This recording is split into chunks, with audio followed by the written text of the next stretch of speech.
Yung iba, itatapon mo na lang para medyo maluwang. Well, excuse me sa mga audience, no? Siguro may kakampi dito si Mr. Duterte. Hindi po nakakatawa yon. Hindi ako nagpapatawa, ma'am. Pero hindi po kami natatawa. Mr. Chair, wag mong gawing katatawanan Hindi ang na. hearing na ito. Sinasabi ko sa iyo. Well, naging presidente ka, Mr. Ganyan niya tratuhin. Ganon ako gagago. Excuse me, Tingin mo, point of order. ganon ako gagago? Point of order, Mr. Chair. Kanina Ganon sinabihan ako. na natin na may rule na bawal gumamit ng manaswang salita or hindi magandang salita. I'm using a word. Ganon. Am I that stupid? English yan. Ang Tagalog niyan is ganon ako gagago.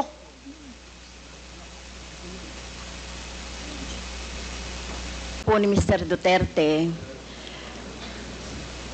sa tingin po ba ng ating resource person, Mr. Chair, may na-accomplish po itong war on drugs?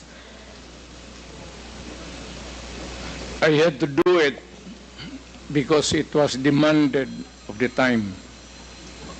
And whether you believe it or not, whether you have the statistics different from ours, the government, it has gone a long way to protect the people, especially the children. Successful po. Successful po ba ang war on drugs ninyo, Mr. Chair? Successful, ma'am. So how do you measure po yung success ng war on drugs? Well, because there's na-minimize yung drugs. You cannot entirely eradicate drugs because pang hanap buhay yan eh. Until now, you cannot kill everyone na alam mo o hindi mo alam. It's a commercial thing that is of value. And people, yung walang trabaho, walang hanap buhay, papasok talaga dyan, lalo na if they are criminally inclined to do it. So, sabi nyo na-eradicate ninyo, Mr. Chair, Mr. Duterte, yung problema sa war on drugs nung panahon ninyo. And then, you cannot eradicate. No country in this planet, even the United States, it's more of a problem to them than us. Hindi mo ma-eradicate, ma'am. Hanap buhay yan. Okay, pero sinabi niyo po kanina, Mr. Chair, sinabi niyo po kanina na success. So how do you measure success? Yun po bang ipinasa ninyo sa Supreme Court na more than 20,000 na namatay sa panahon ninyo? Yung extrajudicial killings na karamihan ay mga bata. So nandito nga kanina, no, Mr. Chair, Mr. Duterte, yung mga biktima, yung mga pamilya ng mga biktima, lalong-lalo na yung mga biktima na inosente, mga bata, no? Walang kinalaman sa droga, kagaya ng mga pinisent ng mga nanay dito. So, paano nyo mamimeasure yung sinasabi nyong success? Hindi nyo na-eradicate. Gumamit na kayo ng force. Pinagpapatay yung mga suspected na mga drugs personality. Pero, hindi pa rin na-eradicate. Sabi nyo, hindi nyo ma-eradicate yan kahit na gumamit na ng patayan. So, paano nyo nasabing success yung sa panahon ninyo itong war on drugs? In the sense that it was minimized. Hindi naman that's a relative word. Pero, you know, I cannot...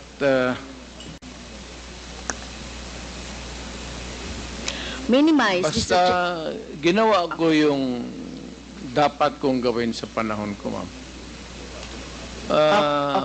Whether it is really acceptable to all or none at all, ginawa ko yung dapat gawin ko as president at that time. Now, if you are asking for accountability, then if you can, I said, ina-admit ako naman, file the case, and I will go to jail willingly if you can prove the case, because this is a democratic country and there is a democratic process.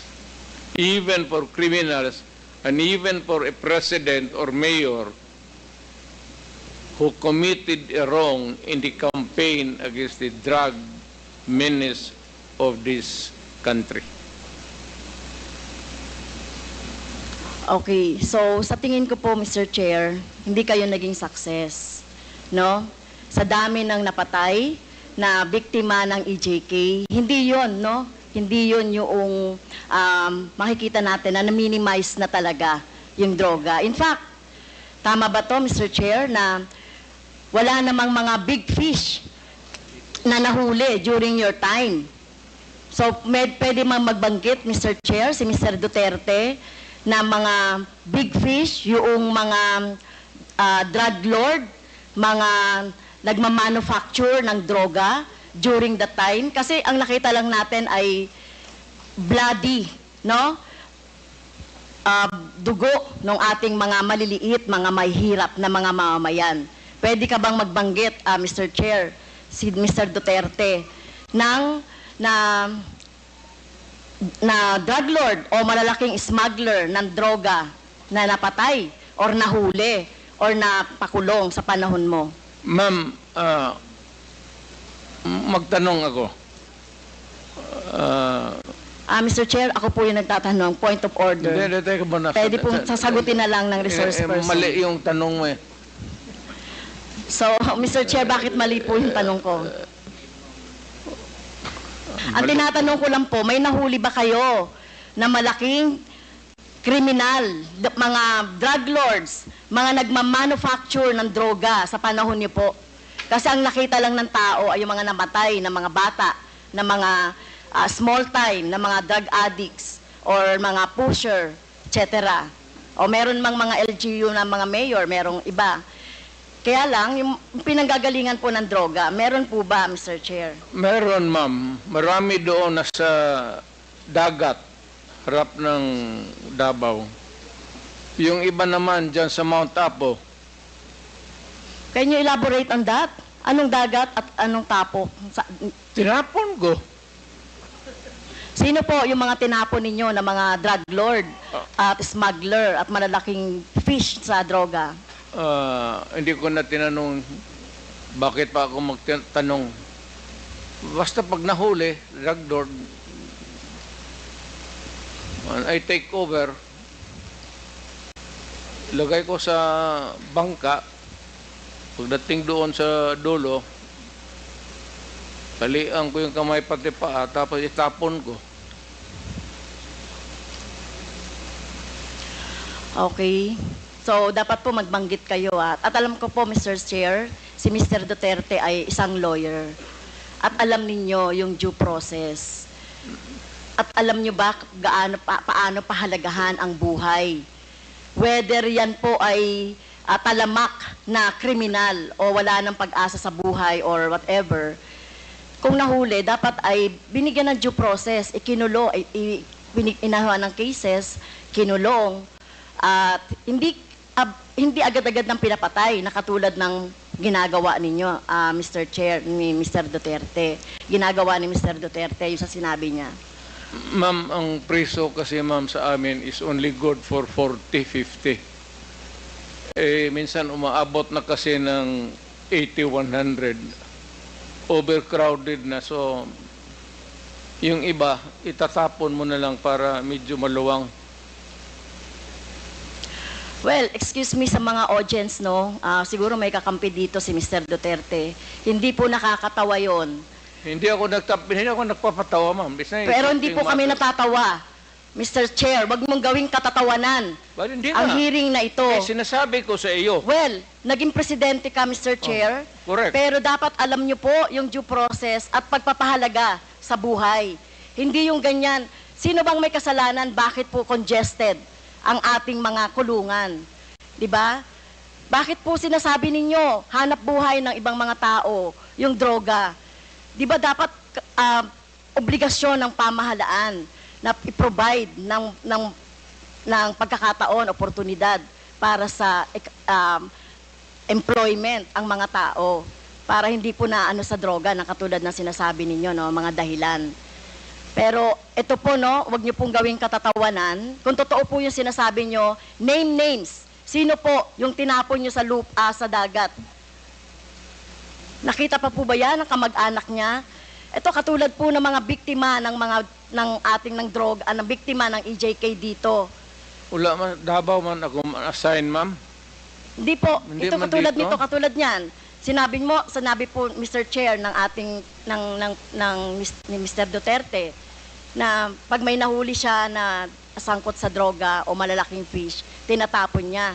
So gano'n na po ba ka-cheap or wala kayong pagpapahalaga sa buhay ng tao? Kaya sa panahon ninyo ng war on drugs, no wonder 30,000 or less ang namatay sa panahon ninyo. Sa halip na gawin ninyo ay i-rehabilitate, bigyan ng trabaho, pero ang ginawa ninyo sa mga pulis, utusang patayin ang mga biktima ng droga. Tama po ba yun, Mr. Wala Chair? kasi akong trabaho maibigay sa kanila, ma'am, hanggang ngayon. It remains to be a problem. And what you're mounting is still the same problem that we have had for all these years. Hanggang ngayon, nandiyan pa rin yung droga. Hindi yun matatapos. Hanap buhay nga. Pero hindi po siguro katulad nyo, no? At ito ay magsisilbing lesson, Mr. Chair, kay Mr. Duterte, no? At sa mga susunod na mga mamumuno sa ating bayan. Hindi po solusyon ang pagpatay, no? Kung walang mga hanap buhay, bigyan ng hanap buhay. Pagsikapan dito nga, di ba? Ginagawa nga natin ng buong makakaya natin para bigyan ng kahit papaano ay tulong yung ating mga mamamayan. So hindi po ito dapat patayin, no?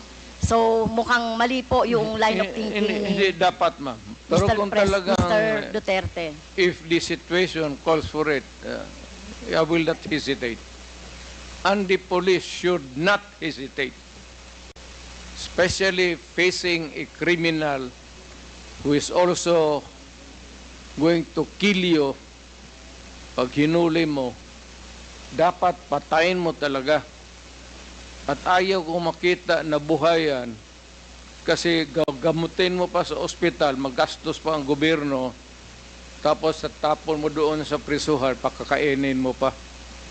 Tapusin mo na. That is my philosophy. And I don't believe in you, If Mr. you do Mr. not Chair. like if you do not like my ideology, fine. That's mine. Bahala ka na sa buhay mo kung ano yun. Opo. At bahala na rin po yung yung hustisya, no, yung batas sa inyo po, whether dito sa bansa or sa ibang bansa po. Naging presidente Pero kung ako. ganyan po yung, Mr. Chair, kung ganyan ang line of thinking ni Mr. Duterte, na walang ganyan niya ituring ang mga mamamayan, na kapag hindi niya mabigyan ng hanap buhay, nagdroga yan, patayin na lang. So what kind of thinking of that, Mr. Chair? Right thinking. That's yours. What Niyo yun? what can you think of? It's the right thinking. I don't believe in you. Okay, next, Mr. I'm not Chair. asking you to believe in me. Okay, fine. Far from it. Fine, Mr. Chair. In same Senate hearing, Mr. Chair, Mr. Duterte said, encourage the criminals to fight. Encourage them to draw their guns. Yan ang instructions ko. And the only way na hindi kayo makulong, and to justify the killing is bigyan mo talaga ng panahon na lumaban. Okay? So, madalas po, Mr. Chair, no, nababanggit dito, self-defense ng mga pulis. yung yung ginagawa nilang pagbaril o pagpatay sa mga biktima ng or yung mga hinuhuli nila at pinapatay nila. So, as a lawyer, Mr. Chair, tanungin ko si Mr. Duterte, ano po ba yung elements of self-defense? When your life is placed in danger, whether as a civilian or a police, you have the right to defend. And if your life is in danger, kill the idiot in front of you, or you will die as an idiot. At yung kriminal, malayang must have the satisfaction of doing his thing. Okay, yun po ba, as a lawyer, yun po yung inyong alam tungkol doon sa elements ng self-defense?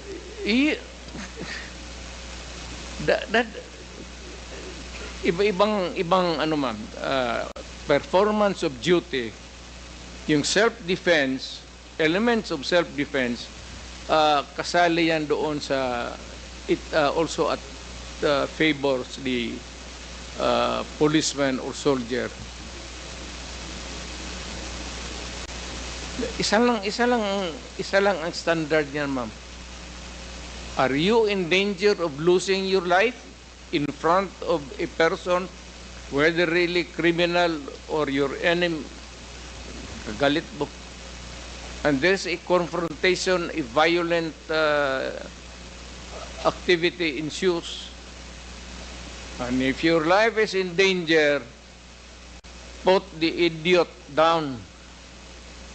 Rather mamatay ka. Ano ba itong buhay na ito? Okay. Pagdrama ba tayo? Thank you po, Mr. Chair. Salamat. So sinasabi niyo po, encourage the criminals to fight. Okay? Encourage them to draw their guns. Tama yan, ma'am. Okay? So ang elements po ng self-defense ay, ang alam ko po, no, sa turo ng mga abogado, ay kung merong unlawful aggression. Yung bata po, meron bang yung napatay na mga bata, yung mga napatay na mga basta na lang nakursunadahan, etc. So wala ditong elements of self-defense, no? Number 2, reasonable necessity of the means employed to prevent or repel. So ang nangyari na po, pinatay na agad no? Pinatay na agad yung biktima. Pangatlo po, yung lack of sufficient provocation on the part of the person defending himself. Pero sinasabi dito, sufficient provocation. Mr. Chair, mismo nga sa presidente, dating presidente, si Mr. Duterte, sinabi mo na nga sa instructions mo doon sa inyong mga pulis, encourage the criminals to fight, palabanin. Okay? At narinig ko pa nga minsan ay kung walang baril ay bigyan ng baril. So encourage. So saan po dito yung elements of self-defense na sinasabi po ng mga pulis ninyo? Pero kayo po, kapag kapag yung time na nandiyan na yung biktima o nandiyan na yung suspect, kayo po talaga gusto nyo patay talaga agad. I mean, I do not mean to be discourteous, Mr. Chair. I'd like to advise the lady to, pag siyang pumasok dyan sa aggression, you'd never understand that. Wag na lang. Your hypothetical, Hindi, Mr. Chair, si Mr. Duterte mismo nagsabi patayin agad. Wala bang pagkakataon na mabigyan na mabigyan ng pagkakataon yung suspect or yung gustong mahuli? Ang concept niyo talaga patayin agad ang mga kriminal o yung mga addict o yung mga pusher. Pero ang tanong ko nga, hindi niyo ginawa yan sa mga drug lords. Okay? Hindi kayo nang huli ng mga manufacturer ng drugs. Pero yung mga maliliit, ganyan ang tingin ninyo, ano? Yung mga kriminal na sinasabi ninyo. Ganyan niya tratuhin. Ganon ako gagago. Excuse me, Tingin mo, point of order. ganon ako gagago? Point of order, Mr. Chair. Kanina Hindi sinabihan na- na natin na may rule na bawal gumamit ng manaswang salita or hindi Hindi magandang salita. salita. I'm using a word. Ganon, am I that stupid? English yan. Ang Tagalog niyan is ganon ako gagago.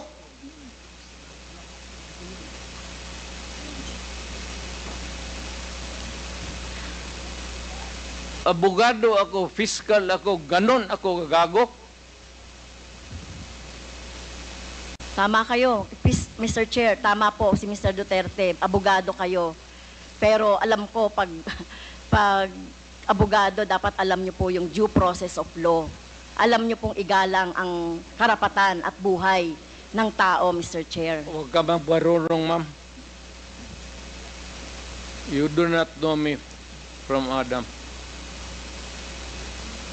Basta na lang na anong narinig ninyo yung that's is Okay. You have 3 minutes Okay. left, Congresswoman Castro. Yeah, last time na po ba, Mr. Chair? You have 3 minutes left. 3 minutes na lang. Okay, thank you, Mr. Chair. Si Michael Yang po ay kilala na at kilala pong malapit sa inyo kay Mr. Duterte, Mr. Chair. At in fact, sa panahon po ni Mr. Duterte, inappoint siya as economic manager. So, dito po, Mr. Chair, nababanggit sa mga resource persons natin yung papel ni Mr. Yang, Michael Yang, sa droga, sa kalakalan, sa droga. So, ang tanong ko po kay Mr. Duterte, Mr. Chair, gaano niyo po kilala si Mr. Yang o si Michael Yang? Michael Yang is an owner of a big department store in Davao City. Nag-irate yan, ako ang nag-cut ng ribbon sa department store niya. And every businessman, whether ang background mo hindi kung saan ka galing impyerno, if you want to have a picture with me, I will gladly oblige you. Even the criminals. Alam mo,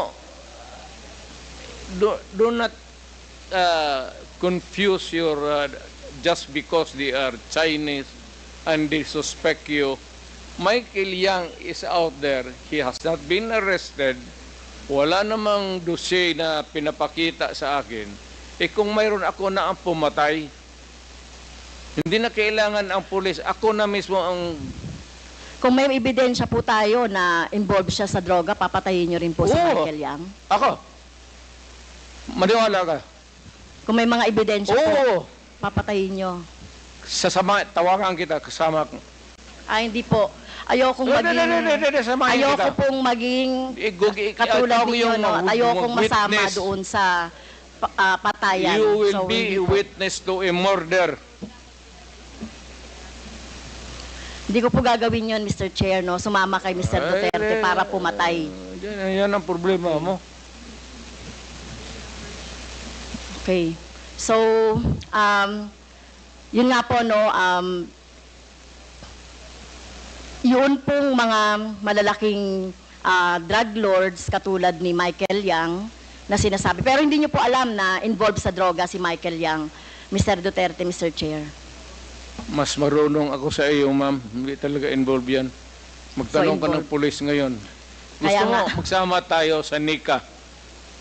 Sama tayo sa NBI. Ngayon, pagkatapos nito, kung may makasabi sa iyo na isang ahente na involved yan, yan lang ang suspitsa nila kasi pagka-in-check, yan, pag sama-sama ng... Hindi po. Ganun yan I ang beg to mga- disagree, Mr. Chair. Tayo po nirerespeto po natin ang citizenship. Tayo po marami pong mga... hindi po tayo against sa mga in-check. No, Hindi that po is tayo the against characterization. sa mga sinasabi nating Chinese, lalo na kung Chinese Filipino 'yan na wala namang ginagawang krimen dito sa ating bansa. Kaya ang tinutukoy lang po natin yung mga involved sa krimen na mga nababanggit po dito sa ating hearing ng Quadcom. So, sana po nung panahon ninyo po dapat ang ikinulong at kung yung pinapatay instead ng mga mahihirap ay yung mga drug lords. Kaso wala kayong nahuling drug lords sa panahon ninyo. Si Michael Kaya- Yang nandito pa. Hindi pa hinuli. At bakit siya hindi nahuli? Anong ginagawa na itong magkagong pulis pati? Alam niyo po ba kung nasaan si Michael Yang? Nasa Davao, either dito o nasa Davao. May malaking tindahan yan. Negosyante yan. Lahat Okay. ng negosyante na Chinese, natural born dito sa Pilipinas o from China, pagka dumikit sa akin yan, politiko ako, ma'am. Para sa akin, buto. At contribution sa eleksyon. Pera. Kailangan mo sa eleksyon, pera. Prangka-prangkahan tayo. Boto pati pera. Kung may maglapit sa amin na ganon, at wala namang ebidensya na nagkakalat sa harap mo,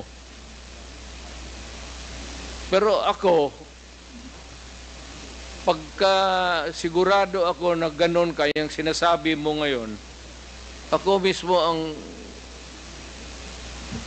gogorgor sa tao na yan. Okay. Wala akong pasensya dyan sa mga ganon. So, Okay. do not worry.